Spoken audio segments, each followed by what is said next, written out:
Pemirsa, tingginya alih fungsi lahan di beberapa kecamatan di Kabupaten Badung membuat lahan pertanian menyusut. Nama subaknya tetap ada, namun secara real lahan pertanian hilang, namun pekasehnya tetap mendapat insentif. Kondisi ini diharapkan bisa dievaluasi oleh pemerintah Kabupaten Badung.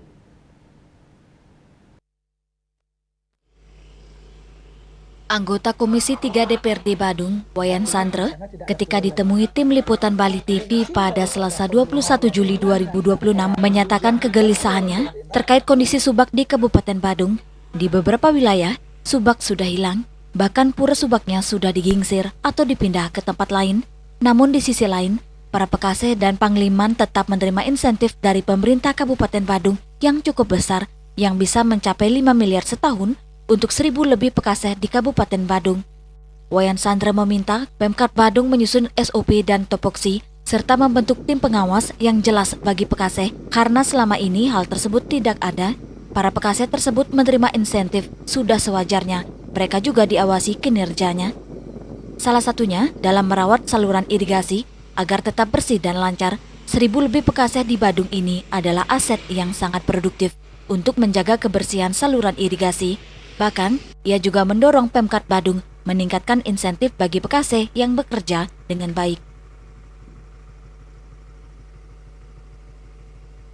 Sekarang kita mempunyai perangkat yang jumlahnya hampir 1.000 lebih, ini optimalkan. Dia harus bekerja, SOP-nya seperti apa, dinas mana yang mengawasi, ini saya rasa ini yang tidak ada mengawasi kinerjanya. Hanya kita bikin SK, bayar gaji, tapi kinerjanya tidak diawasi setiap hari. Karena kita membutuhkan orang untuk menjaga kebersihan Badung, terutama daerah Subak. Berarti pemerintah harus membuat sebuah tim untuk mengawasi para pekaseh gitu Pak. Ya, ada seksi yang mengawasi kinerja. Ini ribuan pekerja yang ada di Subak tersebut yang ada di Badung, ini perlu diawasi. Kita jangan, kalau saya hitung-hitung tuh gaji yang dikeluarkan oleh pemerintah daerah itu hampir 5 miliar per tahun kalau melihat SK dan jumlah orangnya.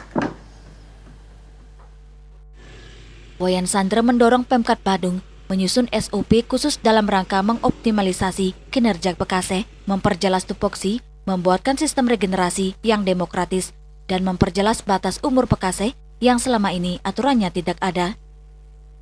Riase, Bali TV.